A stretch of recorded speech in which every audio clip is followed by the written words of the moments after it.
নমস্কার বন্ধুরা, সবাইকে স্বাগত দেবমিতার হেসেলে। আশা করি আপনারা সবাই ভালো আছেন। আজকে আবারও একটা রেসিপি নিয়ে হাজির হয়েছি আপনাদের কাছে, চিংড়ি বাটা বা চিংড়ি ভর্তা।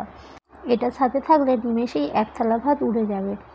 ভিডিওটা স্কিপ না করে পুরোটা দেখতে থাকুন। চলুন এটা আমি কিভাবে বানিয়েছি দেখে নেওয়া যাক। প্রথমে ওভেনে কড়াইতে আমি 2 চামচের মতো তেল দিয়ে দিলাম। এরপর আমি পরিমাণ মতো লবণ ও পরিমাণ মতো হলুদ দিয়ে একটু নাড়াচাড়া করে ধুয়ে রাখা চিংড়ি মাছগুলোকে খোসা সমেতই আমি এখানে দিয়ে দেব। দিয়ে খুব ভালো করে লাল লাল করে ভেজে নেব। এই রেসিপিটি আপনারা কুচো চিংড়িতেও করতে পারেন। এরপর মাছগুলোকে দিয়ে খুব ভালোভাবে নেড়ে ছেড়ে লাল লাল করে ভেজে নেব। ভাজা আমাদের হয়ে গেছে। এবার মাছগুলোকে তুলে নেব।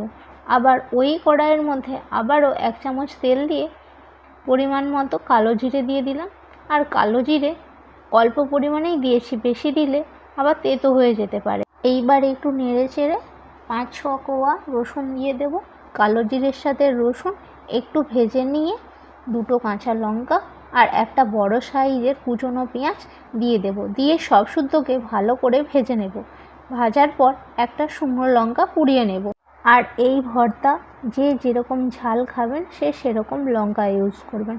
সবগুলো খুব ভালো মতো ভেজে নিয়েছি। এবার মিক্সির জারে এইগুলোকে পেস্ট করে নেব। আপনারা এটা শিলেও বাটতে পারেন, যেহেতু আমার কাছে শিল ছিল না তাই আমি মিক্সির জারেই পেস্ট করেছি। দিলেই তৈরি আমাদের চিংড়ি ভর্তা বা চিংড়ি বাটা। রেসিপিটি কেমন লাগলো অবশ্যই জানাবেন। আপনারা ভালো থাকবেন, সুস্থ থাকবেন। আমার ভিডিও যদি আপনাদের ভালো লেগে থাকে লাইক, কমেন্ট, শেয়ার ও সাবস্ক্রাইব করবেন আমার চ্যানেলটিকে। আর ফেসবুক থেকে ফলো করে দেবেন।